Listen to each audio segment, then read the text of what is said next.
எனக்கெல்லாம் சின்ன வயசுல கிராஃப்ட்னா கப்பலும், ராக்கெட்டும் தாங்க. மேக்ஸிமம் போனா கத்தி கப்பல் இவ்வளோதாங்க செய்ய தெரியும். ஆனா, இப்போ பசங்களுக்கு விதவிதமா கிராஃப்ட் பேப்பர்ஸ் வந்து கலர் கலரா விக்க ஆரம்பிச்சுட்டாங்க. அது எப்படி பண்ணணுங்கிறதுக்கு ஒரு புக்கே போட்டு வித்துருக்காங்க. பாருங்க, இப்போ நான் அந்த பென்சில் வந்து அந்த புக்ல இருக்கு. இதுல 50 பேப்பர்ஸ் மொத்தம் 100 பேப்பர்ஸ் இருக்கு. ஒரு பென்சில் பண்ணணும்னா அதுல 2 பேப்பர்ஸ் இருக்குமா. இப்போ பாருங்க, நாங்க கண்டுபிடிச்சுட்டு அதே நம்பர் போட்டு பென்சில்னு போட்டு வச்சிருக்காங்க. 2 பேப்பர் எடுத்துட்டு அவங்க எப்படி பண்ணணும்னு சொல்லியிருக்காங்களோ அதே மாதிரியே நாங்களும் பண்ணுறோம். எக்ஸாக்ட்டா அந்த பென்சில் அழகா வந்திருக்கு. இந்த மாதிரி பென்சில் மட்டும் கிடையாது. நெறைய பேப்பர்ஸ் இருக்கு உள்ளுக்குள்ள. எல்லாமே கலர்ஃபுல்லா இருக்கு. ஸோ கண்டிப்பா பசங்களோட ஒரு பிரெயின் ஆக்டிவிட்டின்னு சொல்லலாம் இத.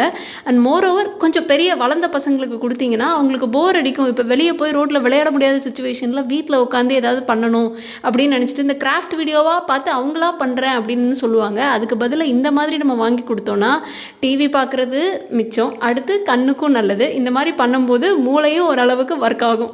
ஸோ ட்ரை பண்ணி பாருங்க. என் பாப்பாவுக்கு நான் வாங்கி கொடுத்தேன். விதவிதமா பண்ணாங்க. அதில் dog, house, mushroom, rocket, pencil இந்த மாதிரி ஏகப்பட்டது பண்ணாங்க. நீங்களும் உங்கள் வீட்டு குட்டி பசங்களுக்கு இந்த மாதிரி ட்ரை பண்ணி பாருங்க. அமேசானில் இருக்குது.